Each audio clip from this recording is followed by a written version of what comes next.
ফুচকা খাওয়ার সময় থুতুর শব্দে তিতির নাক মুখ কুঁচকে নেয়। ভ্রু কুঁচকে সামনে দাঁত কেলিয়ে হাস্যময় ছেলেটির দিকে তাকায়। ছেলেটা হেসে বলল, থু থু, ফুচকার সাথে মিশিয়ে খেতে মজা না? তিতিরের চোখে পানি জমে যায়। রাগে শরীর কেঁপে ওঠে, চিল্লিয়ে ডাকে, বড় মা, ও বড় মা, বড় মা কি? হ্যাঁ, খেয়ে বলো কেমন।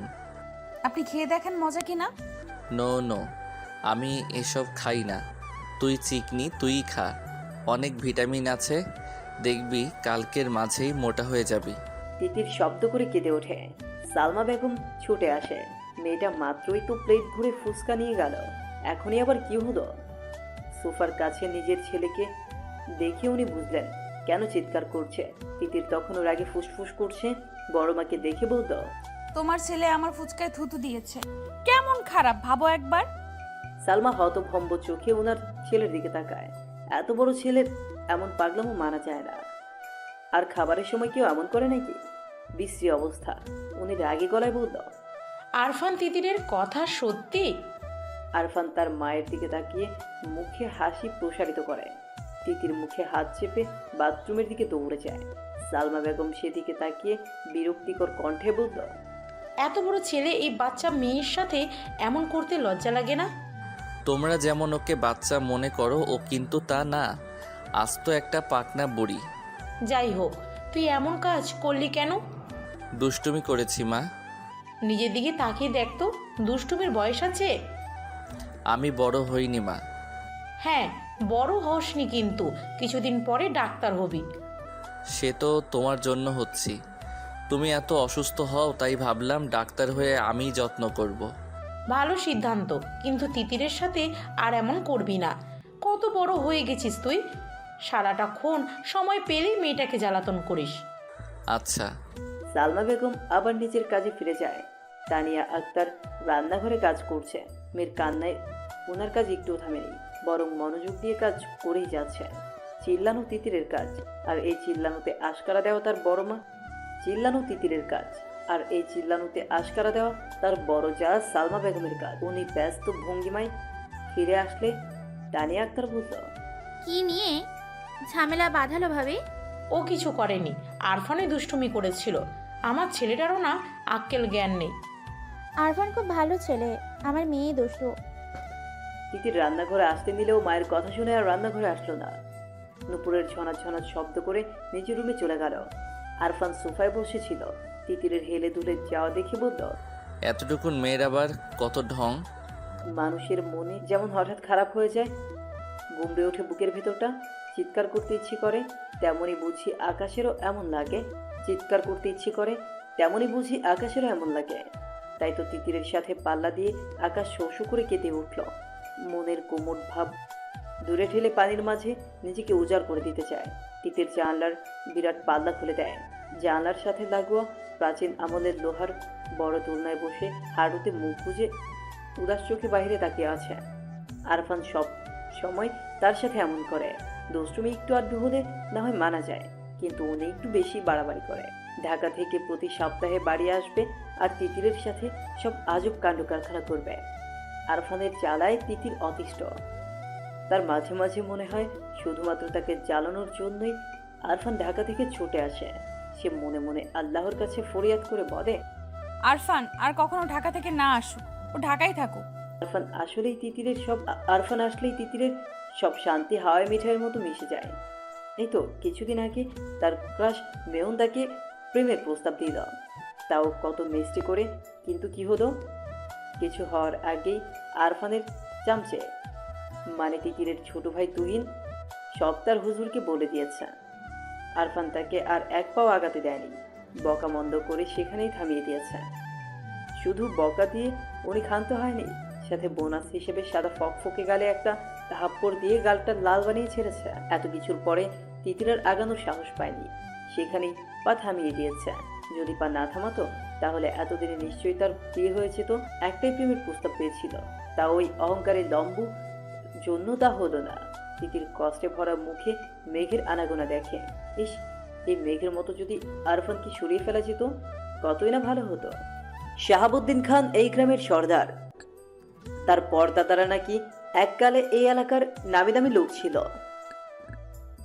বংশ পরম্পরায় আগের সেই জৌলুস না থাকলেও প্রাচীন বাড়িটা যেন কিছুটা আঁকড়ে রেখেছে। বাড়িটার মতো শাহাবুদ্দিন খান তার আব্বার বড় ছেলে হিসেবে বাড়ির মান বজায় রাখার প্রাণপণ চেষ্টা করেন। ওনার ছোট ভাই মহিবুল্লাহ খান আর একমাত্র বোন সুফিয়া খানুন। তাদের বাড়ির নিয়ম অনুসারে সবাই এখনো যৌথ পরিবারেই আছে। তাছাড়া যৌথ পরিবারে থাকার আরেকটা কারণ হলো ওনার আম্মা জয়তুন খানমের ইচ্ছে ওনার বয়স হলেও যেন গলার জোর কমেনি। 90 বছরের শক্ত সামর্থ্য শরীর নিয়ে বেশ হুঙ্কারের সহিত কথা বলতে পারে। তাদের আব্বা মারা যাওয়ার পরে জয়তুন বেগমকে সবাই বেশ মান্য করে চলে। শাহাবুদ্দিন খানের এক ছেলে 2 মেয়ে। ছেলের নাম আরফান খান, পড়ালেখায় খুব তুখোড় ছাত্র, আর কিছুদিন পরে ডাক্তার হয়ে বের হবে। মেয়েটা এবার কলেজে উঠেছে, খুবই শান্ত আর ভাইয়ের মতো পড়ায় বেশ মনোযোগী। ছোট মেয়েটার সবে 5 বছর। মহিবুল্লাহ, 1 মেয়ে 2 ছেলে। বড় ছেলের নাম মাহমুদ খান, সে ঢাকায় ইঞ্জিনিয়ারিং নিয়ে পড়ছে। মেয়ের নাম তিতির মেহবিন, সে কলেজে পড়ে। সবচেয়ে ছোট ছেলের নাম তুহিন। বড় বোন সুফিয়া খাননের স্বামী প্রবাসী, উনিও এই বাড়িতেই থাকে। 1 ছেলে আর 1 মেয়েকে নিয়ে বাবার প্রাসাদের মতো বাড়িতে দিনকাল বেশ আরামেই চলে যাচ্ছে। ছেলের নাম আরশ আর মেয়ের নাম মুনিয়া। ছেলে সিঙ্গাপুর থাকে, মেয়ে স্কুলে পড়ে। তিতির দোলনায় শুয়ে আছে, তখন তার ফুপুর মেয়ে মুনিয়া এসে বলল, আপু চলো, কোথায়? ফুচকার আয়োজন করা হয়েছে, নিচে বসার ঘরে সবাই অপেক্ষা করছে। ফুচকার আয়োজন কে করলো? আরফান ভাই, আমি খাবো না। ভাইয়া তোমাকে নিয়ে যেতে বলেছে। যাব না। এত সুন্দর একটা ছেলে তোমাকে যেতে বলেছে, তুমি গায়ে মাখছো না? না। আরে চলো। তুই জানিনি, আমায় জ্বালাস না। কেউ জিজ্ঞেস করলে বলবি আমার শরীর ভালো না। মুনিয়া চলে গেলে তিতির আগের মতো শুয়ে চোখ বন্ধ করে রাখে। তার জন্যই যে এই ফুচকার আয়োজন তার কেউ না বুঝলেও তিতির বেশ বুঝতে পারছে। তখন এমন করার কি দরকার ছিল? আর এখনই বা এমন গোষ্ঠীশুদ্ধ মানুষকে খাওয়ানোর কি আছে? আরফান আসলেই আজব মানুষ। ওনাকে তিতির একটুও বুঝতে পারে না। তার চোখের দৃষ্টি দোতলার কোণের রুমের দিকে স্থির। মেয়েটার এত অভিমান, তার উপর এত অভিমান করা মানায়? সে কি একটুও বোঝে না, নাকি আরফান বোঝাতে অক্ষম? যদি কখনোই কিছু না বোঝাতে পারে তো? আরফানের বুকে ব্যথারা লুটুপুটি খায়। নিচের দিকে তাকিয়ে তিতির চমকে যায়। আরফান বৃষ্টিতে ভিজছে, তাও ক্ষণে ক্ষণে তার রুমের দিকে তাকাচ্ছে। সে উঠে বসে, ইশারায় আরফানকে বোঝায় কি সমস্যা। আরফান হাসে, সুন্দরতম হাসি দিয়ে অবুঝ বালিকাকে ঘায়েল করতে চায়, কিন্তু মেয়েটা কিচ্ছু বলছে না। সে কি আসলেই অবুঝ, নাকি অবুঝ হওয়ার নাটক করে? তিতির আরফানের নাম্বারে ফোন দেয় আর আরফানকে হাত দিয়ে মোবাইলের ইশারা করে। আরফান বুঝতে পেরে সিঁড়িতে রাখা মোবাইলের দিকে এগিয়ে যায়। হ্যালো। আপনি ভিজতেছেন কেন? ইচ্ছে হলো। জ্বর আসবে। ডাক্তারদের জ্বর আসে না। কোথায় লেখা আছে? লেখা থাকতে হবে না, আমি বললেই গিনেস রেকর্ড হয়ে যাবে। কচু। ফুচকা খাসনি কেন? ভালো লাগেনি। অবুঝ বালিকা না বললে আরফান ঠিকই তার মনের সুপ্ত অভিমান বোঝে। তাহলে আমার জ্বর আসুক, জ্বরে পুড়ে আমি মরে যাই, তাহলেই তোর শান্তি। আমার ফুচকা খাওয়ার সাথে আপনার মরা বাজার কি সম্পর্ক? তুই একটা বলদ, এত সব বুঝবি না। তাহলে আমার মরা কনফার্ম। আমি তো এমন কিছু বলিনি। বলা লাগবে না। তীর সত্যি আরফানের এমন পাগলামোর আগামাথা খুঁজে পায় না, কিন্তু এভাবে ভিজলে আসলেই জ্বর আসবে। সে বলল, খাচ্ছি। আরফান কাপড়ে মোবাইল পেঁচিয়ে জানলার সামনে এসে দাঁড়ায়। তিতির ফুচকা খাচ্ছে। আরফান এক দৃষ্টিতে তিতিরের দিকে তাকিয়ে বলল, তুই কত মিষ্টি তা কি জানিস তিতির? মিষ্টি না ভাইয়া, ফুচকা অনেক ঝাল হয়েছে। আমি জানি না আমার কি হবে, আমি বোধহয় পাগল হয়ে যাব তিতির সোনা। বৃষ্টিতে তিতির কথাগুলো স্পষ্ট শুনল না, কিন্তু জানলা দিয়ে নিচে তাকিয়ে মিষ্টি করে একটা হাসি উপহার দেয়। আরফান সেদিকে বিবশ চোখে তাকিয়ে থাকে। বুকের ভেতর অনুভূতিটা হুড়ুপুড়ি খায়। ইস, অনুভূতি এত ভয়ঙ্কর হতে পারে? বুকের যন্ত্রণা কি স্ট্রোকের সমস্যা, নাকি প্রেমের যন্ত্রণা? ইস, এই ব্যথার অবসান কোথায়? আরফানের বোন মারিয়া খুব ভালো ছাত্রে। মারিয়া আর তিতির একই ক্লাসে পড়ে, কিন্তু দুজনের চালচলন পুরো উল্টো। মারিয়া আরফানের মতো মেধাবী, কিন্তু তিতির পুরো গাধা। তার মাথায় সে লেখাপড়া কিছুতেই ঢুকাতে পারে না। লেখাপড়া তার কাছে এত কঠিন লাগে, মনে হয় লেখাপড়া বাদ দিয়ে বিয়ে হয়ে যাওয়া অনেক ভালো। কিন্তু ভাগ্য ক্রমে তার বিয়ের নামও তোলা হয় না। সে নাকি এখনো ছোট, কিন্তু তার ইচ্ছে করে বিয়ে করতে। সেটা কাকে বোঝাবে? সে একটুও ছোট নেই, বেশ বড় হয়ে গিয়েছে। তিতিরের হাতে ধরে রাখা তথ্য ও যোগাযোগ প্রযুক্তি বই, ইন্টার এই বইটা তার কাছে এত কঠিন লাগে, মনে হয় এটা বই নয়, স্বয়ং ডাকাতের আস্তানা। মাঝে মাঝে পড়তে গেলে তার কান্না আসে, কেঁদে দুনিয়া ভাসিয়ে ফেলতে ইচ্ছে করে, কিন্তু সে কাঁদে না। তার আব্বা তাকে বলেছে খুব পড়াশোনা করতে, মারিয়ার মতো ভালো নাম্বার পাওয়া যায়। ঘড়ির কাঁটা রাত 10টায় গিয়ে টিকটিক করছে। তিতিরের হাতে আইসিটি বই, একটা জায়গায় সে সমাধান করতে পারছে না, অথচ এই পড়াটা কালকেই ক্লাসে দিতে হবে। বই হাতে নিয়ে অলস ভঙ্গিমায় উঠে দাঁড়ায়, ধীর পায়ে মারিয়ার রুমের দিকে যায়। মারিয়া পড়ছে। তিতিরকে দেখে বলল, কি? তিতির মারিয়ার সামনে বই রেখে ধপাস করে বিছানায় শুয়ে পড়ল। ভীষণ ক্লান্ত গলায় বলল, পড়াটা বুঝিয়ে দে। মারিয়া তিতিরের দিকে তাকিয়ে আছেন। তিতিরকে দেখে মনে হচ্ছে সে রাজ্যের ক্লান্ত, পড়ালেখা করে দুনিয়া উদ্ধার করে ফেলেছেন। সে বইয়ের দিকে তাকিয়ে বলল, এটা আমিও পারি না। কি বলিস, তুই পারিস না? অবাক করা কথাবার্তা। মারিয়া পারে, কিন্তু তিতিরকে বোঝানোর ঝামেলা আপাতত মাথায় নিতে চাইছে না। সে বলল, অবাক হওয়ার কথা হবে কেন? সব পারতে হবে এমন কোনো কথা আছে নাকি? তা ঠিক, কিন্তু কালকে এই পড়া না পারলে কপালে শনি আছে। আমি ক্লাসে গিয়ে শিখে নেব। তোর মাথা ভালো বোন, তুই পারবি। আমি আগে থেকে বুঝেই মনে রাখতে পারি না, আর ক্লাসে দেখলে পারবো? অসম্ভব। বুঝলাম। এই বই বের করেছে কোন শালায়? কি আবল তাবল লেখা, অসহ্য। পড়া তো সহজই, তুই পারিস না তাই বল। আমি পারি, কিন্তু বইটাই আমাকে বোঝাতে পারে না। কি করি এখন? উপায় একটা আছে। কি উপায়? ভাইয়ার কাছে যা, এক তুড়িতে মাথায় পেরেকের মতো বসিয়ে দেবে। অসম্ভব, তোর ভাই আস্ত খবিস, দেখলেই মারে। আমার ভাই এই মাসুম জানের ভয় আছে। আচ্ছা, তাহলে কালকে স্যারের মার খাবি? ভাইয়া মারলে কেউ দেখবে না, কিন্তু স্যার পুরো ক্লাসের সামনে ইজ্জত দফা রফা করে দেবে, সেটাই ভালো হবে। তিতির ভেবে দেখে কথা ঠিক। সে আলগোছে উঠে দাঁড়ায়, বই হাতে নিয়ে আস্তে আস্তে তাহসানের রুমের সামনে যায়। তার ভাইয়া মাহমুদ যদি বাড়ি থাকতো, তাহলে এই লম্বুর কাছে আসাই লাগতো না। তার ভাই ম্যাজিশিয়ানের মতো সব সমস্যার সমাধান করে দিতে পারে, কিন্তু সমস্যা হচ্ছে আরফানের মতো মাহমুদ এত তাড়াতাড়ি বাড়ি আসে না। তিতির দরজা ঠেলে ভেতরে ঢুকলো। আরফান রুমে নেই, বাথরুম থেকে পানি পড়ার শব্দ আসছে। তিতির বোঝে পায় না রাতে কেন গোসল করতে হবে, দিনে তো করে। আবার রাতেও এই ডাক্তারের মাথায় নির্ঘাত সমস্যা আছে। দেখা যাবে রোগীকে ওষুধ না দিয়ে প্রতিদিন 5 বার গোসলের তালিকা দিল। এই ডাক্তার দ্বারা কোনো কিছু অস্বাভাবিক নয়। তিতির ডাকলো, ভাইয়া, ভাইয়া বের হতে কি টাইম লাগবে? কেন? আমার পড়া একটু সমস্যা, বুঝিয়ে দেন। তুই বস। তিতির আরফানের বিছানায় পা মুড়ে বসে। আরফানকে ভালো না লাগলেও আরফানের রুমটা খুব ভালো লাগে, খুব গোছানো। আর রুমে আসলেই বেলি ফুলের সুবাসযুক্ত ফ্রেশ নারীর ঘ্রাণে মনটা তরতাজা লাগে। তিতির বই খুলে বসে আর মনে বলল, পড়া থেকে বিয়ে করে সংসার করা খুব সহজ। এই ঘরের মানুষ যে কেন বোঝে না আমার দ্বারা পড়াশোনা হবে না, বিয়েই আমার জন্য ঠিক। আরফান বাথরুম থেকে বেরিয়ে তিতিরের কথাটা শুনতে পায়। ভ্রু কুঁচকে বলল, ও আচ্ছা, আপনার বিয়ের শখ হয়েছে? না ভাইয়া, আমি ছোট না। হ্যাঁ, পড়ার থেকে বিয়ে করে সংসার করা ভালো। দূর, এমনিই বলেছি। বেশি পেকে গিয়েছিস। তিতির চুপ করে বসে থাকে। আরফান বলল, বিয়ের বয়স হলে এমনিই বিয়ে হবে, পড়া বাদ দিয়ে বিয়ের ভূত মাথায় চাপাতে হবে না। মেয়ে মানুষ না, বিয়ের ভূত তো মাথায় আসবেই। আরফান এক দৃষ্টিতে তিতিরের দিকে তাকিয়ে থাকলো। মনে মনে তিতিরের বউ সাজ কল্পনা করে নেয়। তারপর বলল, তিতির, সব কিছু ভাবার একটা বয়স লাগে, যা এখনো তোর হয়নি।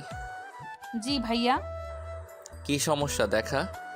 তিতির বই বের করে আরফানকে দেখায়। আরফান খুব ভালো করে তিতিরকে বুঝিয়ে দেয়। বোঝানোর পরে তিতিরকে বলল, বুঝেছিস? হ্যাঁ। তাহলে এবার আমাকে বোঝা, কি বুঝেছিস? বোঝাতে গিয়ে তিতির বুঝতে পারলেও সে কিছুই পারছে না। আরফানের দিকে তাকিয়ে বোকা বোকা হাসি দিয়ে বলল, ভাইয়া আমি আপনাকে পরে বুঝিয়ে দেব। পরে কেন? এখনই বোঝা। মাথায় ধরে না, মাথায় ধরে না তো। এই এত বড় গোলগাল মাথায় গোবর ছাড়া আর কি আছে শুনি? গোবরে মাথা? গোবরেও পদ্ম ফুল ফোটে। হ্যাঁ, কিন্তু তোর কিছুই হবে না। আমিও ভালো রেজাল্ট করে সবাইকে চমকে দেব। আরফান এক দৃষ্টিতে তিতিরের দিকে তাকিয়ে থাকে। মনে মনে বলল, তিতির সোনা, তুমি নিজেই তো আস্ত একটা পদ্ম ফুল। এই যে আমি ক্ষণে ক্ষণে নিজের হুঁশ হারাই কি জন্য? তোমার জন্যই তো। আচ্ছা রুমে যা, আর সমস্যা হলে আমাকে বলবি। তিতির মিষ্টি করে হেসে আরফানের দিকে তাকায়। তারপর আস্তে করে উঠে দাঁড়িয়ে দুরন্ত বালিকার মতো নুপুরের রিমিঝিমি শব্দ তুলে বেরিয়ে যায়। আরফান বিভোজ হয়ে তাকিয়ে আছে। বুকে অনুভূতিরা লুটুপুটি খাচ্ছে। আগে নিজেকে খুব সামলাতে পারত, কিন্তু ইদানিং তিতির যেন খুব তরতরিয়ে বড় হচ্ছে, আর তার অনুভূতিরা তিতিরকে দেখলেই পাগলের মতো ছুটে যেতে যাচ্ছে। সারা গা কাটা দিয়ে ওঠে।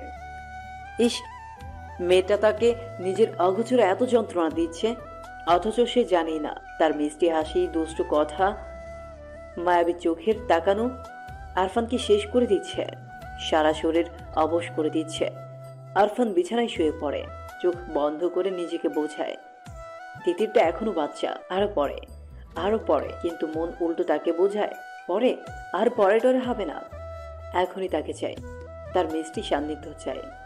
সে খুব আপন করে ওকে চায় কাছে, না পেলে সে যে মরে যাচ্ছে। আরফান হাসে। তার এই গোপন অভিলাষ কেউ জানে না, কেউ বোঝে না। জানলে কি হবে তা আরফান ভাবতে পারে না। দম বন্ধ রাখে, কিন্তু আর যাই হোক, পাখিটাকে তার করেই চাই। কত বছরের ভালোবাসা মিশিয়ে রেখেছে, তাকে বৃথা যাবে? আজকাল তিতিরকে সারা বাড়িতে টই টই করে ঘুরে বেড়াতে দেখে আরফানের মনে হলো, আজকাল তিতিরকে সারা বাড়িতে টই টই করে ঘুরে বেড়াতে দেখে আরফানের মনে প্রলয় হয়। এই প্রলয়ের ছিটা ফোটাও যদি কেউ জানতো, তাহলে নির্ঘাত তাকে বাড়ি ছাড়া করে দিত। শাহাবুদ্দিন খান প্রচুর মা ভক্ত, মায়ের কথা ছাড়া এক পাও নড়ে না। বাড়ি থেকে বের হতে গেলেও মায়ের কাছে অনুমতি নিয়ে বের হয়। মা মানেই ওনার দুনিয়া, সবকিছু পরে, কিন্তু মায়ের ভালোবাসা সম্মান আগে। জয়তুন বেগম দাম্ভিকভাবে চলাফেরা করেন। ওনার বাপদাদারা আগের কালে ধনবান ব্যক্তি ছিল। তমিজউদ্দিন খানের সাথে যখন জয়তুন বেগমের বিয়ে হয়, তখন থেকেই উনি দাম্ভিক আচরণ করেন। আগের কালে লেখাপড়া জানা মানুষ, সবাই তাই খুব শ্রদ্ধা করে চলে। ওনার কথার বাইরে আর কোনো কথাই হয় না, উনি যা বলবে তাই সঠিক। শাহাবুদ্দিন খান আর জয়তুন বেগম বসার ঘরে বসে কথা বলছিল, তখন আরফান তার রুম থেকে বেরিয়ে আসে। দাদির পাশে বসে চামড়া কুচকানো গালে পরম স্নেহে আদর দিয়ে বলল, আমার সুন্দরী কেমন আছে? আমার ভালো থাকার খবর পরে নিস, আগে বল প্রতি সপ্তাহে কেন বাড়ি আসা লাগবে? বন্ধের দিন পড়া যায় না, এমন ফাঁকিবাজি করলে ডাক্তার হবি কি করে? আরফান মুচকি হাসে, মনে মনে বলল, বাড়ি তো আর এমনি এমনি আসি না দাদি। বাড়ি যে আমার সুখ ভ্রমর আছে, যাকে একটু দেখলেই সারা সপ্তাহ মন নিয়ে পড়তে পারি। না দেখলে মনে বড় অসুখ হয়, একটু পড়ায় মন দিতে পারি না। মুখে বলল, তোমাকে না দেখে থাকতে পারি না। মাহমুদও তো ঢাকায় থাকে, সে তো এত আসে না, তোরই যত বাহানা। মাহমুদ তোমাকে ভালোবাসে না তাই আসে না, আমি খুব ভালোবাসি তাই আসি। বোঝে তো সুন্দরী? দোয়া করি তোর বউ আমার মতো সুন্দর হোক। আরফান হাসে, সুন্দর করে হেসে তার দাদির দিকে তাকিয়ে রয়। তিতির দাদির মতো হুবহু দেখতে, শুধুমাত্র মেজাজ ছাড়া। সে জয়তুন বেগমের গালে হাত দিয়ে বলল, তুমি তো আমার বউ, আর লাগবে না। যদি খুব লাগে তো তোমার মতো দেখতে কাউকে এনে দিও। জয়তুন বেগম তার কথায় তো ঘাটলেন না, উনিও হেসে বলল, আচ্ছা। আরফানের আব্বা শাহাবুদ্দিন খান বৈঠক ঘরে বসে আছেন। সারা জীবন উনি গ্রামের সবার সাহায্যই করে গিয়েছেন, কখনো কারো খারাপ করেননি। মানুষজন ওনাকে দেখলে ভক্তি করে তাকায়, সম্মানের সহিত কথা বলে। এটাই ওনাকে অনেক শান্তি দেয়। ওনার মনে হয় মানুষের সাহায্য করার মাঝে যে সুখ নিহিত আছে তা অন্য কোনো কাজে নেই। তাই তো বাণিজ্য সামলানোর পাশাপাশি গ্রামের সবার ভালো মন্দ দেখেন। সাহায্য করা ওনাদের রক্তে মিশে আছে। আরফান ব্যাগ নিয়ে বেরিয়ে আসে। প্রত্যেক সপ্তাহে বাড়িতে গিয়ে তার পড়ায় আসলেই সমস্যা হয়। রাত জেগে পড়া শেষ করা লাগে, কিন্তু সেই বা কি করবে? মনকে তো বোঝাতে পারে না।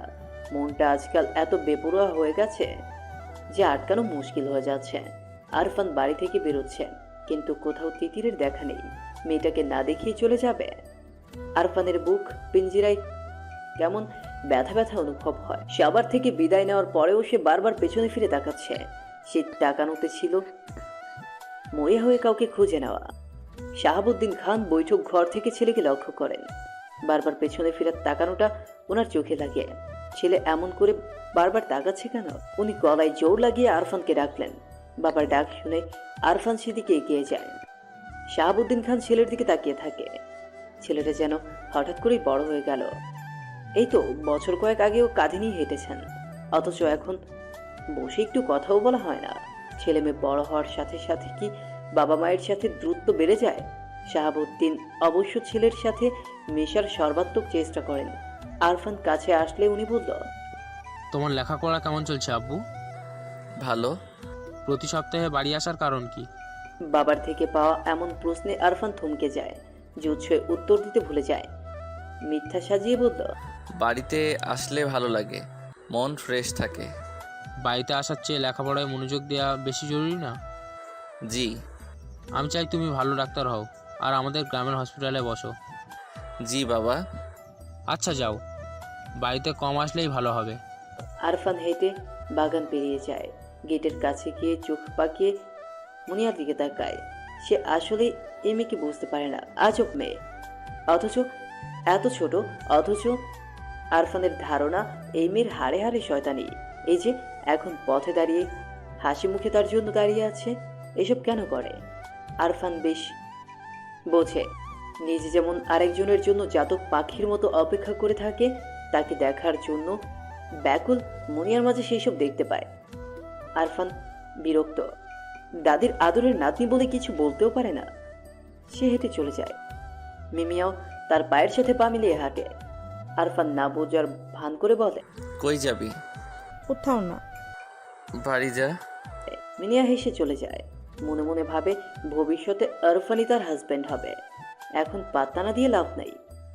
সুফিয়া খানম সারা জীবন আরামায়েশ করে দিন পার করে দিয়েছেন। বিয়ের পরে কখনো স্বামীর বাড়িতে গিয়ে থাকেননি। বাবার বাড়িতে রাজরানীর মতো জীবন কাটিয়েছে।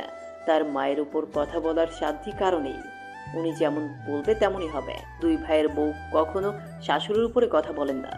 বড় বোন হিসেবে দুই ভাই আর ভাইয়ের বউয়েরা বেশ মান্য করেই চলে। আজকাল ওনার মনে এক সুপ্ত বাসনা জন্মেছে। মেয়েকে দূরে বিয়ে দেওয়ার চেয়ে আপন মানুষের কাছে বিয়ে দিয়ে এই বাড়িতে রাখতে পারলে মন্দ হয় না। সুফিয়া খানম নিজের মতো পরিকল্পনা করে রেখেছেন।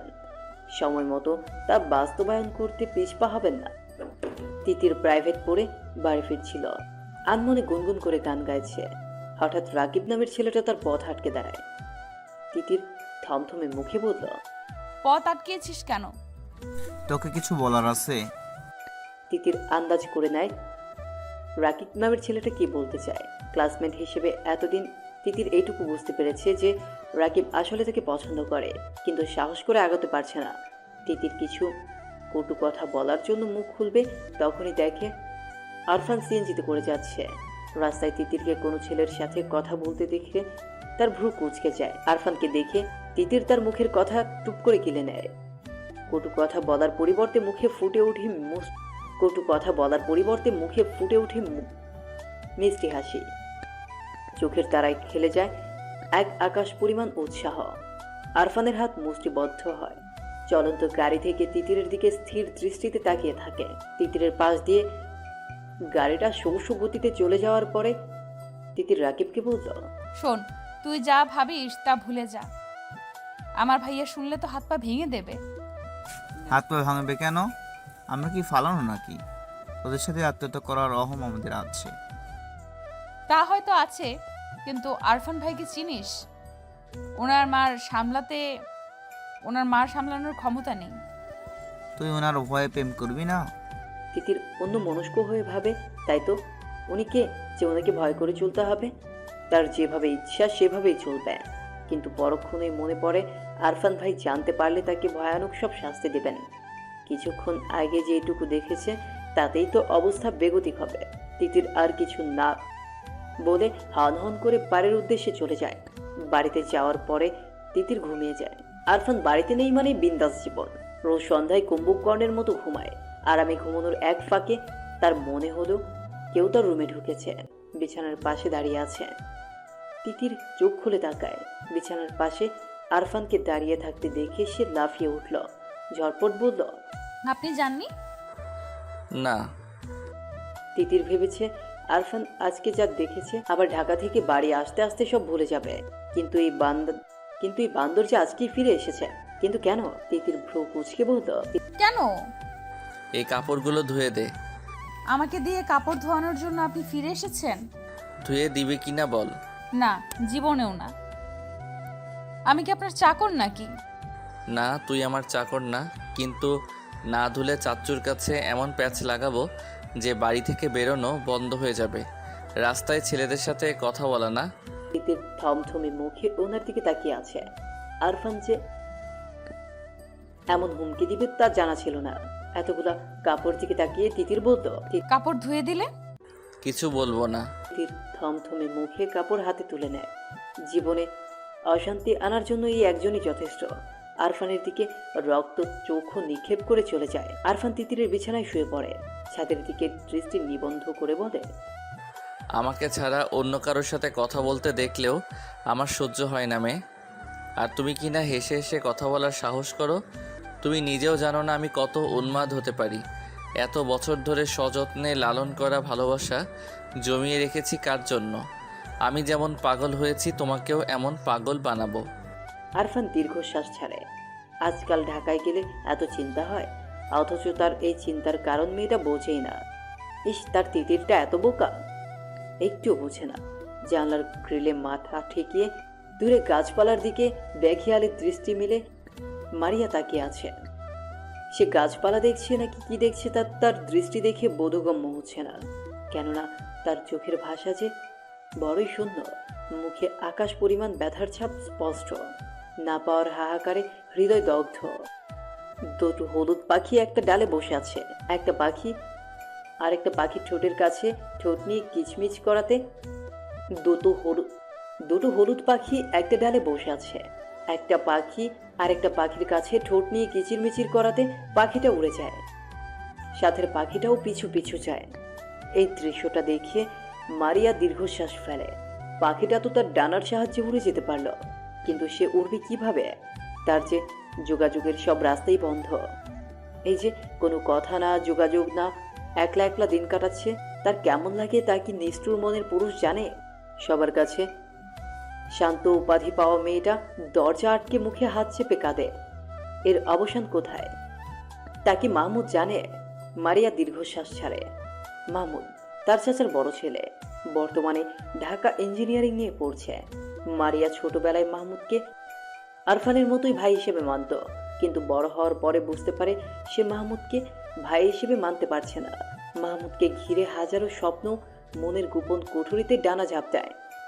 মাহমুদকে দেখে ঘুমিয়ে থাকা মনের রঙিন প্রজাপতির ঝাঁক ওড়াউড়ি করে। আশেপাশে থাকলে অসহ্য সুখে পাগল পাগল লাগে।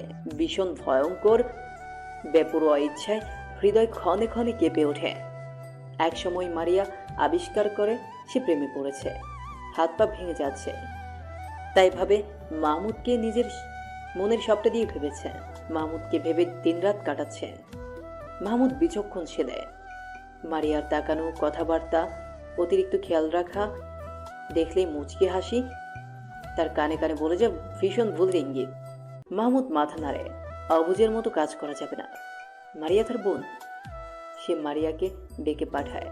ঘন কালো মেঘের গুরুম গুরুম ডাকে বিশাল ছাদের এক কোনায় মারিয়া মাহমুদের সামনে দাঁড়িয়ে আছে। মারিয়া শতভাগ নিশ্চিত যে মাহমুদ তাকে জরুরি কিছু বলবে। মাহমুদ তাকে জরুরি কথাই বলেছে। এইসব আবল তাবল চিন্তা মাথা থেকে সরাতে বলেছে।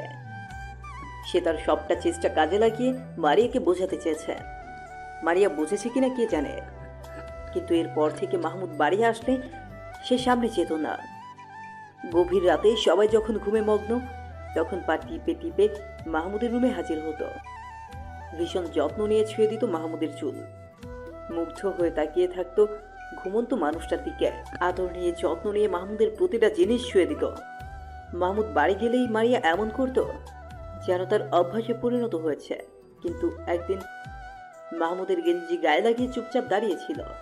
তখন পেছন থেকে শুনতে পায় মাহমুদ বলছে, আর কখনো আমার রুমে আসবি না মারিয়া। মারিয়া জমে যায়। রাগে মাহমুদের গমগমে কণ্ঠে অন্তরাত্মা কেঁপে ওঠে।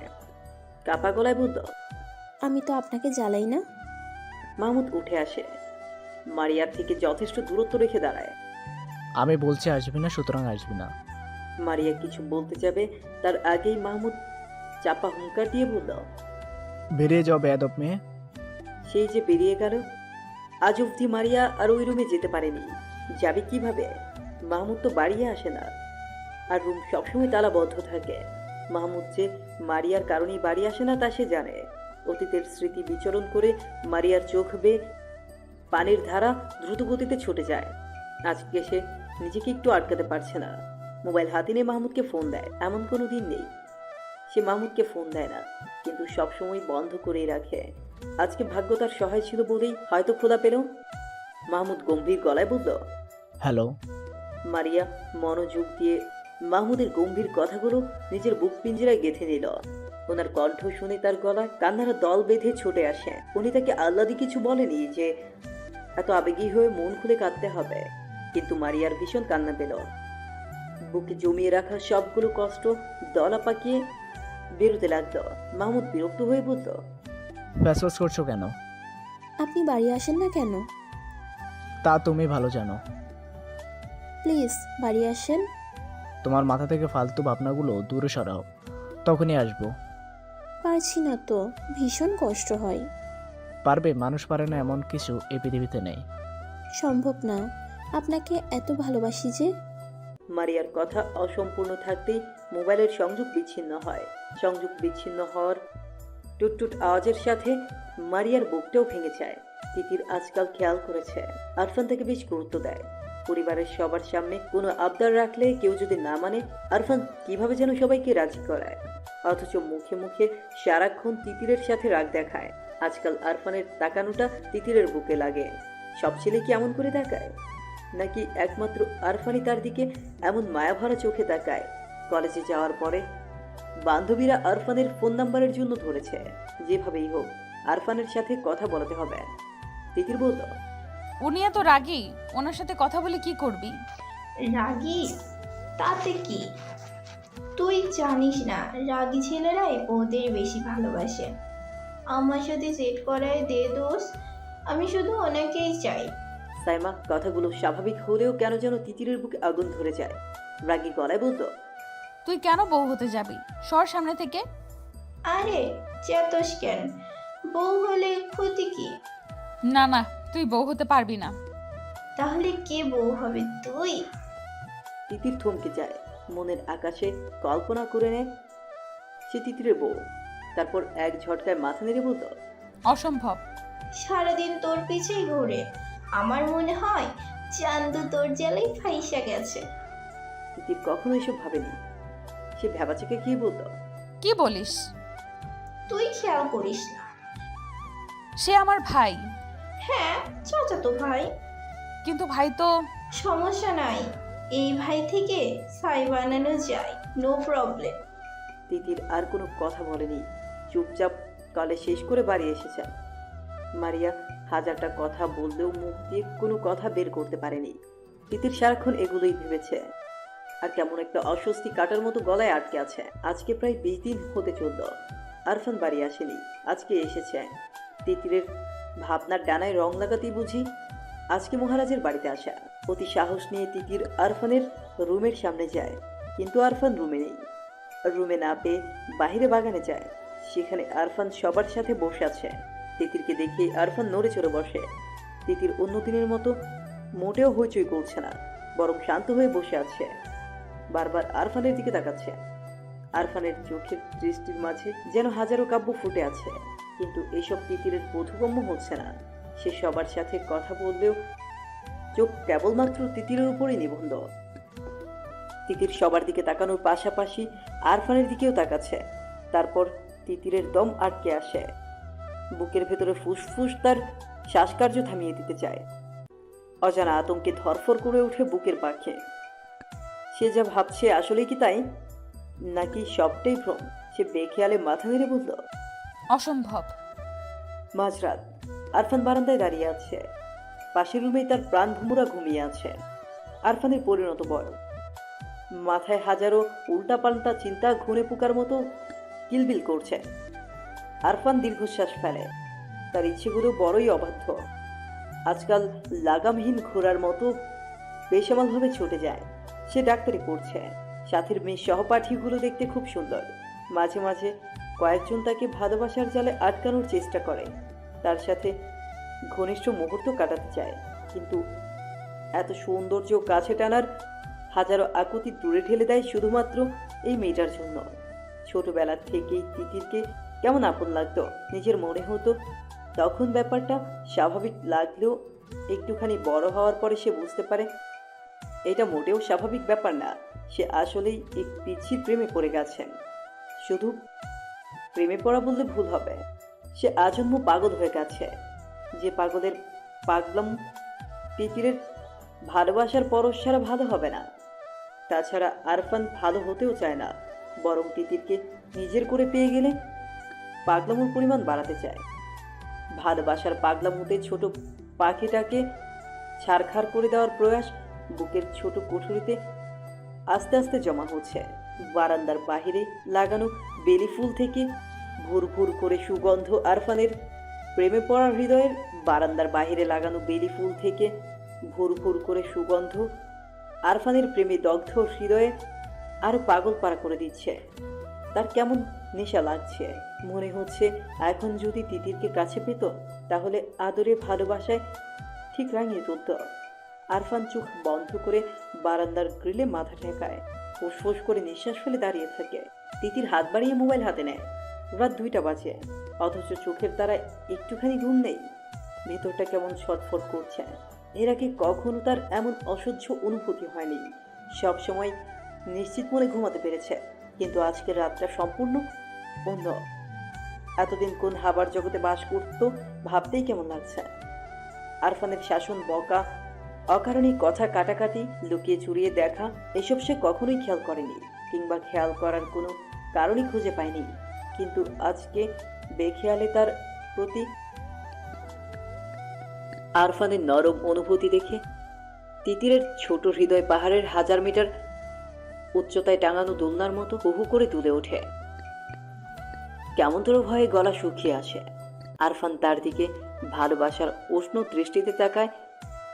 ভাবতেই বারংবার চোখ বন্ধ হয়ে যাচ্ছে। এটা কি লজ্জা, নাকি ভয়, নাকি সংশয়? তা সে জানে না। শুধুমাত্র এটা জানে এখন থেকে আরফানের কাছ থেকে লুকিয়ে বাঁচতে হবে, না লুকালে আরফান তাকে শেষ করে দিবে। হাজারো চিন্তার অবসান ঘটিয়ে ভোরের দিকে তিতির ঘুমিয়ে যায়। এরপর মাস চলে যায়। আরফান বাড়ি আসলে তিতির আরফানের সামনে যায় না, এক প্রকার লুকিয়ে বাঁচেন। যদি সামনে পড়ে যায় আস্তে করে পাশ কাটিয়ে চলে যায়। তিতিরের এই উপেক্ষা আরফানের চোখে লাগে। আগে বাড়িতে আসলেই তিতিরের হইচই শোনা যেত, আর এখন এমন নিষ্প্রাণ হয়ে থাকে কেন এই মেয়ে তার বুঝে আসে না। মেয়েটার হঠাৎ এই পরিবর্তন বাড়ির সবাই যেন দেখছেই না, কেননা সবাই বেশ স্বাভাবিক। আরফানের মনে হয় তিতির সবাইকে না, বরং শুধুমাত্র তাকেই উপেক্ষা করছে। আর তিতিরের এমন ব্যবহার তাকে মানসিক অশান্তি দিচ্ছে। বাড়িতে যে শোকটুকুর জন্য আসা হতো তা যেন দুঃখরূপে প্রকাশ পাচ্ছে। রাতের খাবার খাওয়ার জন্য সবাই যখন টেবিলে বসেছে তখন তিতির চুপচাপ নিজের খাবার গলদকরণ করতে ব্যস্ত। পাশের একজোড়া গাঢ় চোখ যে তাকিয়ে দেখছে সে ব্যাপারে অজ্ঞ হলেও না বোঝার ভান করে জলদি নিজের খাবার খেয়ে যাচ্ছে, যেন টেবিল থেকে যেতে পারলেই বাঁচে। আরফান আর চোখে সবটাই পর্যবেক্ষণ করে। ভয়ের নিশানা খামছে ধরে কলিজা। তার হওয়া পাখি কি অন্য কেউ দখল করে নিল? তা না হলে একটা মেয়ে এত দ্রুত কিভাবে পাল্টে যাবে?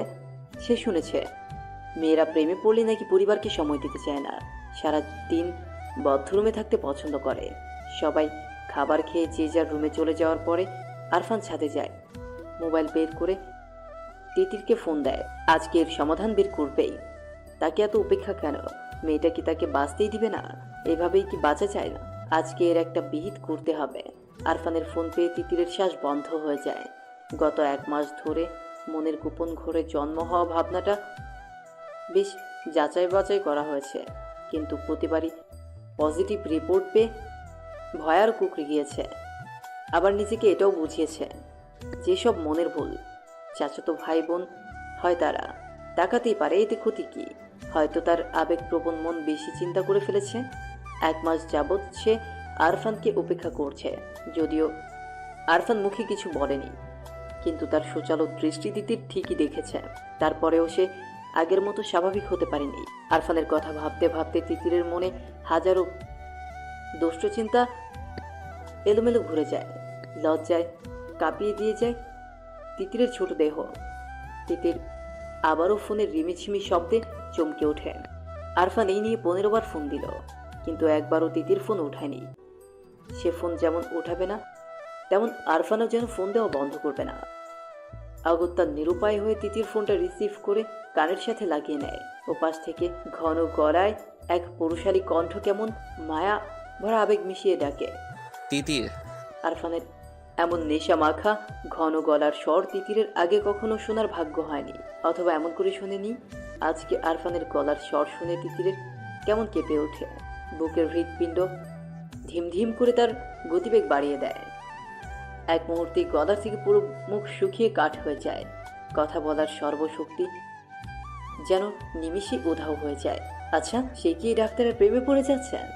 নিজের আবল তাবল চিন্তায় নিজেই মূর্ছা যায়। হুঁশ ফিরে আরফানের কথায়, আমার কথা শুনতে পাচ্ছিস? হ্যালো তিতির, জি বলুন। কি করছিস? পড়ছি, সামনে পরীক্ষা তো তাই। ভালো মেয়ে হয়ে গেছিস। আরফানের কথায় তিতির কি প্রতি উত্তর দিবে ভেবে পেল না। হ্যাঁ, আচ্ছা তাহলে রাখি। না, ছাদে আয় তো। এত রাতে? হ্যাঁ, কোনো সমস্যা? সে বলতো আগেও অনেকবার সে আরফানের সাথে ছাদে খুনসুটি করেছে, কিন্তু আগের অনুভূতি আর এখনের অনুভূতি যে সম্পূর্ণ ভিন্ন। সে বলতো সকালে দেখা করব। তাহলে আমি তোর রুমে আসি? না না। তাড়াতাড়ি আয় তিতির। কেন ভাইয়া? আমি খুব অসুস্থ, তাই। তাহলে কি বড় মাকে জাগাবো? তোকে এত পাকনামি করতে বলেছে কে? তুই আয় কুইক। তিতির কিছু বলার আগেই ফোনের সংযোগ বিচ্ছিন্ন হয়। তিতির ধীর পায়ে ছাদের দিকে যায়। সিঁড়ি কোঠায় জ্বালানো ছোট লাইটের আলোয় ছাদের নিকোষ কালো অন্ধকার দূর করে দিয়েছে। সে আলোয় তিতির ছাদের এক কোণে আরফানকে আবিষ্কার করে। আলতো পায়ে এগিয়ে যায় সেদিকে। তিতিরের উপস্থিতি টের পেয়ে আরফান তিতিরের দিকে ফিরে তাকায়। নিশ্চুপ হয়ে কিছুক্ষণ সামনে দাঁড়ানো রমণীকে পর্যবেক্ষণ করে। আরফানকে কিছু না বলে এমন করে তাকিয়ে থাকতে দেখে তিতির হাফসাফ করে ওঠে। তিতিরের অস্বস্তি বুঝতে পেরে আরফান অন্যদিকে তাকায়। তারপর বুঝল কেমন আছিস? এক বাড়িতে থেকেও এমন প্রশ্নে তিতির চমকায়। মাথা নাড়িয়ে আলতো স্বরে বলে, ভালো। আরফানের মনে হলো এবার অনুভূতি প্রকাশের সময় এসেছে। আর কতদিন পাথরের মতো গভীর ভালোবাসা একা একা বয়ে বেড়াবে? সে সোজা সাপটা প্রশ্ন করলো, এমন ব্যবহার করার মানে কি? তিতির যা ভয় পাচ্ছিল ঠিক তাই। আরফান তার ভাবনা অনুযায়ী এগোচ্ছে। সে না বোঝার ভান করে বলল, কি ব্যবহার? আরফান অন্ধকার থেকে চোখ সরিয়ে তিতিরের দিকে তাকায়। তাকে তাকাতে দেখে তিতির অন্যদিকে তাকিয়ে নেয়। তুই বুঝিস না? কি বুঝবো? আমাকে এমন এড়িয়ে যাচ্ছিস কেন? কই এড়িয়ে যাচ্ছি? যাচ্ছিস না? না। আমার দিকে তাকিয়ে বল। তিতির আরফানের দিকে তাকায়। মায়াময় গভীর চোখের দৃষ্টি তাকে ঘুরে নিয়ে যাচ্ছে। সে বলল, কি বলবো? আমাকে উপেক্ষা কেন? এমনি। ঢাকা থেকে এত জার্নি করে এই উপেক্ষার জন্য আসি? কেন আসেন? কেন আসি তুই বুঝিস না? কি বুঝবো? আমার সুখটা এভাবে কেড়ে নিচ্ছিস কেন? আমি কিভাবে সুখ কেড়ে নিলাম? বুঝেও না বোঝার ভান করবি না। আপনি কি বলছেন? কিছু না। তিতির কি বলবে ভেবে পায় না। তারপর আস্তে করে আরফানকে ডাকল, ভাইয়া। রুমে যা। তিতির পুরুষটার দিকে তাকিয়ে ভাবল। হঠাৎ সে খেয়াল করে আরফানের কাছে থাকতে তার ভীষণ ভালো লাগছে। নিঝুম রাত, হালকা ঠান্ডা বাতাস, এতদিনের চাপা অশান্তি যেন নিমিশেই কেমন সুখ সুখভাবে তাকে আদরিত করছে। ছাদ থেকে যেতে একটু ইচ্ছে করছে না, বরং মাথায় ভয়ঙ্কর সব ছেলে মানুষের চিন্তা খুঁজিয়ে যাচ্ছে। হাত পা শিরশির করে তাকে সাহস দিচ্ছে, কাছে যাওয়ার বাহানায় উল্কে দিচ্ছে। কিন্তু পুরুষটি যে নিজেই তাকে চলে যাওয়ার জন্য বলেছে, সেখানে সে থাকবে কিভাবে? তিতির আস্তে করে বলল। চলে যাব? তিতিরের কণ্ঠে আরফান তিতিরের দিকে তাকায়। এমন অশান্ত অগোছালো আরফানকে তিতির চেনে না।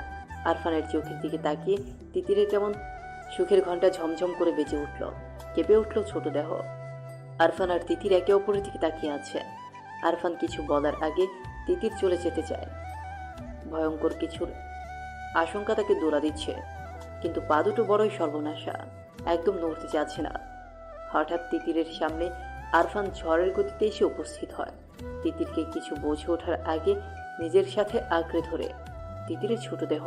তিতির কেঁপে ওঠে, দম বন্ধ করে নেয়। আরফানের মাথায় যেন এতদিনের সব নেশা একসাথে চেপে এসেছে। জগৎ, সংসার, সম্পর্ক সবকিছুর কথা ভুলে আলতো করে চুমু খায় তিতিরের নরম ঠোঁটে। পরপর কয়েকটা চুমু দিয়ে থেমে যায়। আবছাভাবে তিতিরের প্রতিক্রিয়া বোঝার চেষ্টা করে। তিতিরকে চুপচাপ থাকতে দেখে আরেকটা মিষ্টি চুম্বন দেয়। আরফানের এমন হঠাৎ আক্রমণে তিতিরের বুকে নতুন জোয়ার এনে দেয়। তাকে পরিচয় করিয়ে দেয় ভালোবাসার এক অনন্য সুখের সাথে।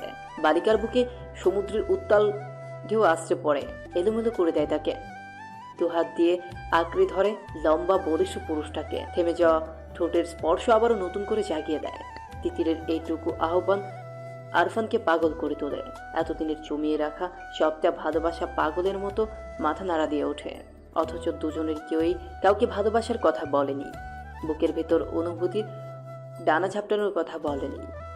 অনুভূতির সূক্ষ্ম বাকগুলো কেউ কাউকে দেখায়নি, কিন্তু তাদের কাছাকাছি আসা হয়ে গেছে।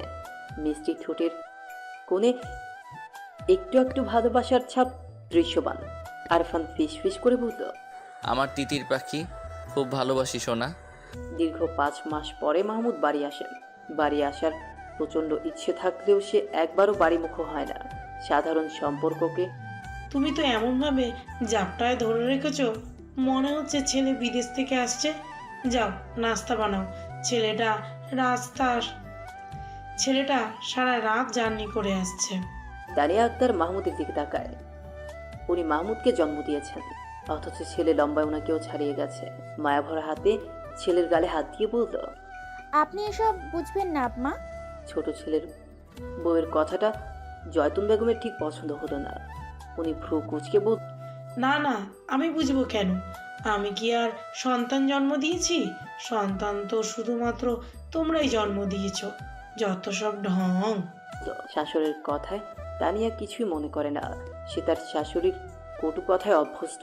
মাহমুদ দাদির দিকে তাকিয়ে বলল, দাদি, তুমি আমাকে মিস করনি? মাহমুদের কথা শুনে জয়তুন বেগমের মুখে হাসি ফুটে ওঠে। নরম স্বরে বলে, অনেক মিস করেছি ভাই। আমিও তোমাকে খুব মিস করেছি। তানিয়া আক্তার ছেলেকে কি দিয়ে নাস্তা করাবে সেই নিয়ে ব্যস্ত হয়ে পড়ে। মাহমুদ ফ্রেশ হতে রুমে চলে যায়। অনেক দিনের ময়লা রুমে এসেও তার এক অজানা শান্তি লাগে। মনের ঘুরিতে প্রশান্তিময় বাতাস ছুঁয়ে যায়। নিজের হাতে ঝেড়ে ঝুড়ে রুমটা ঠিক করে গোসল করে রুম থেকে বের হয়। সোফায় বসে টেবিলের দিকে নজর যায়। মারিয়া চুপচাপ নিজের খাবার খাচ্ছে। সে এক দৃষ্টিতে মারিয়ার দিকে তাকিয়ে আছে। মারিয়া, এই নামটা সাধারণ হলেও এই নামের মানুষটার আচরণ অসাধারণ। মানুষটা ছোট হলেও নিজেকে নারী হিসেবে প্রকাশ করতে খুব ব্যস্ত। তখনই মারিয়ার চোখের দৃষ্টি সোফার দিকে পড়াতে সে স্তব্ধ হয়ে যায়। চোখের পলক বড় হয়ে তাকিয়ে থাকে। মাহমুদের চোখের গরম দৃষ্টি দেখে মারিয়া মাথা নিচু করে দেয়। তারপর চোরের মতো আবার তাকায়। মারিয়ার তাকানোর ভঙ্গি দেখে মাহমুদ মুচকে হাসে। ভবিষ্যতে কি হবে ভেবে হাসির রেখা মুছে যায়। মারিয়ার খেতে পারে না। খুশিতে নাচতে ইচ্ছে করলে কি খাবার পেটে যায়? সে উঠে বিড়ালের মতো পা ফেলে রুমের দিকে ছুটে আর মনে মনে আল্লাহর কাছে ফরিয়াদ করে, আল্লাহ, এটা যেন সত্যি হয়। মাহমুদ যেন সত্যি বাসায় আসে। এমন স্বপ্ন সে দেখতে চায় না। মারিয়া রুমে এসে আয়নায় নিজেকে দেখে। চেহারাটা দেখতে খুব মলিন আর রুক্ষ লাগছে। এতদিন ছন্ন ছাড়া চলাফেরার কারণে চেহারার অবস্থা খুবই করুণ। তার নিজের উপর খুব রাগ হলো। আর একটু সুন্দর হয়ে থাকলে তো এই ফকিন্নির মতো চেহারা নিয়ে মাহমুদের সামনে পড়তে হতো না। সে আলমারি খুলে নতুন জামা বের করে বাথরুমে যায়। আজকে খুব পরিপাটি হয়ে থাকা যায়। সারা রাত কেঁদে তিতিরের ফর্সা গাল লাল টকটকে হয়ে আছে। চোখের অবস্থা আরো করুণ, অস্বাভাবিকভাবে ফুলে উঠেছে। কিন্তু সকাল হয়ে গিয়েছে যে, এবার তো রুম থেকে বেরোতে হবে। ইতিমধ্যে তানিয়া আক্তার কয়েকবার ডেকে গিয়েছেন। তিতির বাথরুমে গিয়ে মুখে বেশি করে পানির ঝাপটা দেয়। আয়নায় নিজের দিকে তাকিয়ে চোখের পর্দায় ভেসে ওঠে রাতের মুহূর্তটুকু। ইচ্ছায় হোক আর অনিচ্ছায় হোক, হঠাৎ হয়ে যাওয়া কাজটায় দুজনেই বিব্রত হয়। আরফান তিতিরের দিকে তাকিয়ে কিছু বলবে, তার আগে তিতির এক অভাবনীয় কাজ করে ফেলে। রাগে দুঃখে আরফানকে এক থাপ্পড় দিয়ে দূরে সরিয়ে দেয়। ভালোবাসার কথা না বলে এমন করে ছুঁয়ে দেওয়ার সাহস হলো কি করে? অথচ ভুলে গেল আরফানের স্পর্শে সে নিজেও সাড়া দিয়েছিল। তাই তো আরফান গভীরভাবে ছুঁয়েছে। তিতিরের এমন কাজে আরফান হতভম্ব হয়ে গেছে। হাত দিয়ে গাল ছুঁয়ে ফ্যাল ফ্যাল করে তিতিরের দিকে তাকিয়ে আছে। তিতির হেসিস করে বলল, আমি খুব খারাপ, আপনি খুব খারাপ। তুই খারাপ না। তিতিরের বিবেক প্রশ্নের উত্তর জানে, কিন্তু মানতে নারাজ। সে ফুপিয়ে ওঠে, কান্নার ধরে কেঁপে ওঠে, মাথা নেড়ে বলল, অসভ্য লোক। আরফান হতভাগ, কি বলবে মাথায় আসে না। সে অসহায় গলায় বলল, তুইও তো ঝাপটে ধরলি তিতির। কান্নারত অবস্থায় তিতির নিচে চলে যায়। ছাদের পরিবেশ ততক্ষণে থমথমে রূপ ধারণ করেছে।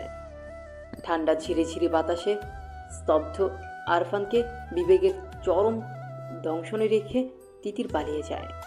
রেখে যায় আরফানকে। ফজরের আজানের পরে আরফান ব্যাগ হাতে রুম থেকে বেরোয়।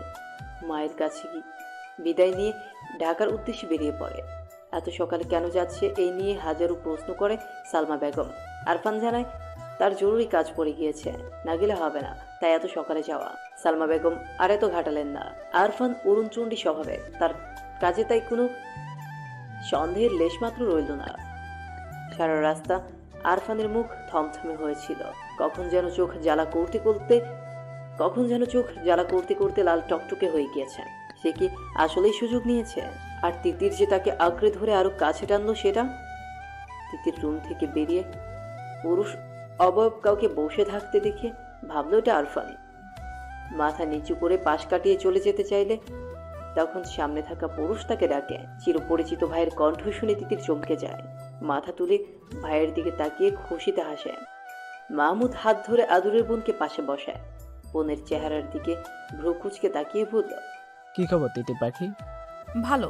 তুমি এতদিন আসনি কেন ভাইয়া? তিতিরের লাল চোখ জোড়া মাহমুদের নজর এড়ায় না। সে সন্ধানে চোখে তাকিয়ে বলল, কি খবর তিতির পাখির? এখন আসলাম। কেঁদেছিস কেন? কাঁদিনি। প্রেমে পড়েছিস? তিতির চমকে যায়, কথা বলার ভাষা হারায়। তানিয়া আক্তার নাস্তা প্লেট নিয়ে দুই ভাই বোনের দিকে এগিয়ে আসেন।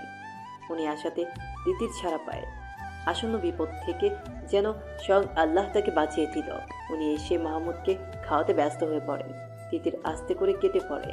বড়মার কাছে জানতে পারে যে আরফান ভোরে ঢাকায় চলে গিয়েছে। মাহমুদ এসেছে, অথচ আরফান চলে গেল। দুই ভাইয়ের দেখা হলো না, তাই ওনার খারাপ লাগছে। আরফান চলে গিয়েছে এই কথাটা জানার পর থেকে তিতিরের মন খারাপের ওজন যেন আরো বেড়ে যায়।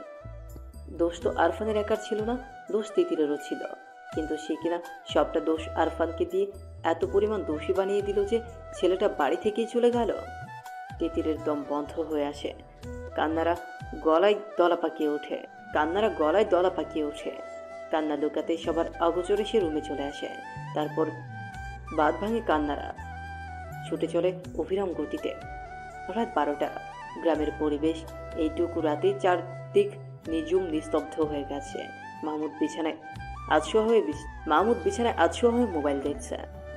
তার দৃষ্টি বারবার দরজার দিকে চলে যাচ্ছে। সে জানে মেয়েটা আসবে। কেন এমন ধারণা হচ্ছে সেটা জানা নেই, কিন্তু সেই ধারণার উপর ভিত্তি করে সে দরজা লাগায়নি, হালকা করে ভিজিয়ে রেখেছে। চোখের দৃষ্টি মোবাইলের উপর নিবন্ধ হলেও মনের চোখ বারংবার দরজার দিকে তাকাচ্ছে। তখনই দরজা খুলে গেল। হলুদ রাঙা 3 পিস পরে মারিয়া রুমে প্রবেশ করে। মাহমুদের দিকে এক পলক তাকিয়ে দরজা আটকে দেয়। মারিয়ার সাহস দেখে মাহমুদ অবাক হয়। এতদিনে দরজা লাগানোর সাহস সঞ্চয় করে ফেলেছে। না, উন্নতি হয়েছে তো। দরজা লাগিয়ে মারিয়া এক পাও এগিয়ে আসে না। দরজার সামনে থেকেই মাহমুদের দিকে তাকিয়ে আছে। মাহমুদ হাতের মোবাইল বিছানায় রেখে মারিয়াকে বিব্রত করতে কিনা এক দৃষ্টিতে মারিয়ার দিকে তাকিয়ে থাকে। কিন্তু মারিয়া বিব্রত হয় না, বরং 2 কদম এগিয়ে আসে। মাহমুদ বলল, কি সমস্যা? সেটা তো আপনি বলবেন। কি বলবো? আপনার কি সমস্যা? আমার তো কোনো সমস্যা নেই। যদি সমস্যা নাই থাকে তাহলে সবাইকে ভালো মন্দ জিজ্ঞেস করলেন, অথচ সারাদিনে একবারও আমাকে জিজ্ঞেস করলেন না আমি কেমন আছি। তোকে দেখে মনে হয় তুই খুবই ভালো আছিস, এটা জিজ্ঞাসা করবো কি? আমাকে দেখে আপনার ভালো আছি বলে মনে হলো, হ্যাঁ। অথচ আমি একটুও ভালো নেই। কেন? মারিয়া চুপচাপ দাঁড়িয়ে থাকে। মাহমুদ বিছানা থেকে নেমে আসলো। মারিয়ার কাছাকাছি দাঁড়াতে মারিয়া বলল, আপনি সব বুঝেও না বুঝার ভান করেন কেন? কারণ এই বেশি বোঝাটা ভালো কিছু বয়ে আনবে না, তাই। ভালো কিছুও তো হতে পারে। পারে না। মারিয়ার চোখের কোণে পানি টলমল করে উঠল। বুকে ব্যথা হয়। ফিসফিস করে বলল, মাহমুদ ভাই। মারিয়ার কথা শেষ করার আগেই তাকে থামিয়ে মাহমুদ বলে, এত রাত আমার রুমে এসেছিস কেন? কেউ দেখলে তখন কেলেঙ্কারি হয়ে যাবে। মারিয়ার হঠাৎ এক অপ্রীতিকর কাজ করে বসে। হাঁটু মুড়ে মাহমুদের পা আঁকড়ে ধরে বলল, আপনি আমাকে এত অবহেলা করবেন না প্লিজ। আমার মনে হয় আমি মরে যাব। মারিয়ার কাছে মাহমুদ বিব্রত হয়। হাত দিয়ে মারিয়াকে ওঠাতে চায়। মারিয়া কান্না ভেজা গলায় বলল, এত ভালোবাসা আপনার চোখে পড়ছে না? কথা দিচ্ছি আমার মতো করে দুনিয়ার আর কেউ আপনাকে ভালোবাসবে না। মাহমুদের বুকটা কেমন খা খা করে ওঠে। মারিয়ার কান্না তার একদম ভালো লাগে না। সে মারিয়াকে টেনে তোলে। এই প্রথমবারের জন্য মারিয়ার চোখের পানি পরম যত্নে মুছে দেয়। আস্তে করে বলে, আবার কান্নাকাটি কেন? মারিয়া কোনো কথা বলে না। মাহমুদ খুব কাছে থেকে মারিয়াকে দেখে, উপলব্ধি করে সে হারিয়ে গেছে। কবে হারিয়েছে সেটা না জানা থাকলেও এটুকু বুঝতে পারছে অনেক আগে গোপন কুঠুরিতে এই নারী জায়গা করে নিয়েছে। সে আস্তে করে বলল, এখন রুমে যা। মারিয়ার বেহায়া হওয়ার সাহস করে না, চুপচাপ রুমে চলে যায়। সকালে নাস্তার টেবিলে সবাই উপস্থিত। শাহাবুদ্দিন খান মাহমুদকে ছোটবেলা থেকেই খুব আদর করে। নিজের কাঁধে করে কত হেঁটেছেন তার কোনো হিসাব নেই। মাহমুদকে কখনো ভাইয়ের ছেলে মনে করেননি। মাহমুদও তার বড় আব্বুর সব কথা খুব শোনে। দুজনের সম্পর্ক খুবই সহজ। শাহাবুদ্দিন খান বললেন, পড়ালেখা তো শেষ করে নিচ্ছিস, এবার আমাদের একটু খুশি টুশি এনে দে। মাহমুদ শাহাবুদ্দিন খানের দিকে তাকিয়ে কথাটা বোঝার চেষ্টা করেন। সবার মুখে মিটিমিটি হাসি দেখে বড় আব্বুর কথাটা বোধগম্য হয়। কথাটা বুঝেই মাহমুদ হেসে ওঠে। ওর হাসি দেখে জয়তুন বেগম বলল, হাসলে হবে না, এবার বিয়ে করে আমাদেরও একটু হাসা। এত এত তাড়াতাড়ি বিয়ে করবো কেন? কেন, তোর বিয়ের বয়স হয়নি?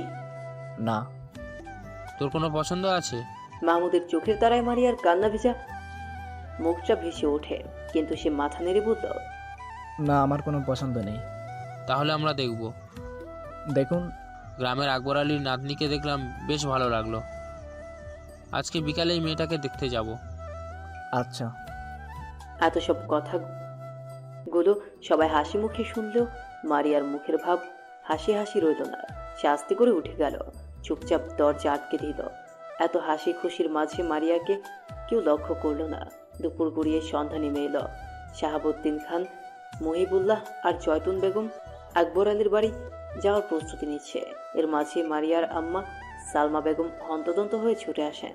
কান্না জড়িত গলায় বলে, সেই সকাল থেকে মারিয়ার রুমের দরজা আটকে আছে।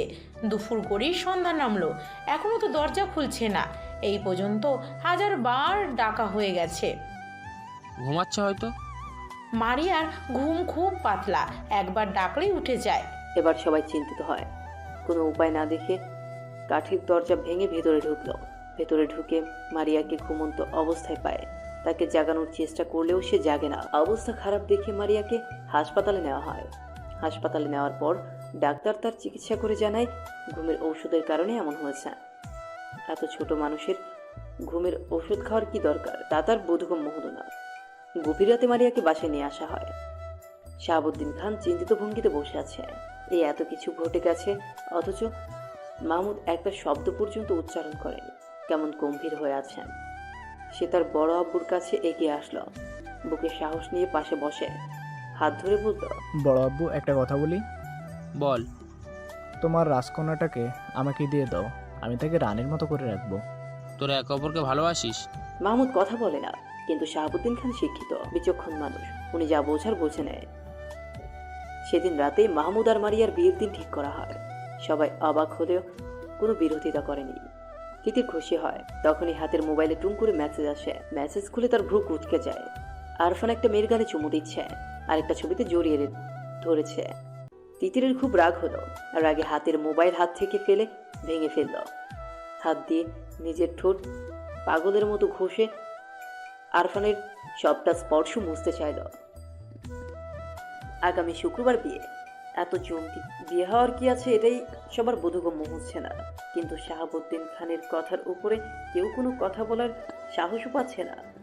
মহিবুল্লাহ খুশি হবে নাকি বেজার হবেন তাই বুঝতে পারছে না। মারিয়া তাদের নিজেদের মেয়ে, নিজের হাতে মানুষ করা, খুবই শান্ত মেয়ে। বউ হিসেবে এমন মেয়ে সবাই খুঁজে, কিন্তু সমস্যা অন্য জায়গায়। তানিয়া বেঁকে বসেছে। একটা মাত্র ছেলের হাজারটা মেয়ে দেখে বেছে বিয়ে করাবে, তা না হুট করে বিয়ের সিদ্ধান্ত নিয়ে ফেলেছে। ভাইজানের উপর তার সব রাগ। ইঞ্জিনিয়ার ছেলে পেয়েছে বিধায় মেয়েকে সুপাত্র দিতে এত তারা, কিন্তু তার স্বামী কিছুই বলতে পারে না। ছেলেকে জন্ম দিয়ে যদি এইটুকু অধিকার না থাকে, তাহলে তানিয়া রুমের মধ্যে রাগে ফেটে পড়ে। শাহাবুদ্দিন খানকে কিছু না বলতে পারলেও মহিবুল্লাহ খানকে ঠিকই কথা শোনা দেওয়া। আপনার ছেলে বিয়ে সিদ্ধান্ত নেওয়ার সময় আমি থাকবো না। উনি এতবার বড় সিদ্ধান্ত নেবে কেন? বড় ভাই হয় না, এটা নিতেই পারে। আমি মানি না। কেন? আমি 10টা দেখে একটা বউ আনতাম। মারিয়া কম কিসের? তানিয়া তুমি যায়। মারিয়া কোনো কিছুতেই কম না, কিন্তু ছেলেকে যাচাই বাছাই করে বিয়ে করানোর খায়েশটা যে অপূর্ণই থেকে যাবে। মাহমুদ কি রাজি? আজকালকার যুগে ছেলে মেয়ের অমতে এইসব মাতবাড়ি করা ভালো না। মাহমুদের সামনেই তো সব জানা হলো, কই সে তো আপত্তি করেনি। হয়তো ওনার ভয়ে কিছু বলেনি। তুমি একবার ভাইয়ের সাথে কথা বলো। বাবা মায়ের রুম থেকে উচ্চ কণ্ঠ শুনে মাহমুদ সেদিকে যায়। দরজা খুলে মাথা ঢুকিয়ে হেসে বলে, আসবো আম্মা? হঠাৎ ছেলেকে দেখে দুজনেই বিব্রত বোধ করে। মাহমুদ রুমে ঢুকে আয়েশ করে বিছানায় বসে বলল, হ্যাঁ, এবার বলো। তুই রাজি? আমি রাজি না হলে কি বিয়ে ঠিক হতো? তুই রাজি? মারিয়াকে আমার খুব ভালো লাগে। তোমরা যেটা কখনো বুঝতে পারোনি সেটা বড় আব্বু বলেছে, আর আমি চাই না তোমরা দুজনে এটা নিয়ে আর ঝগড়া করো।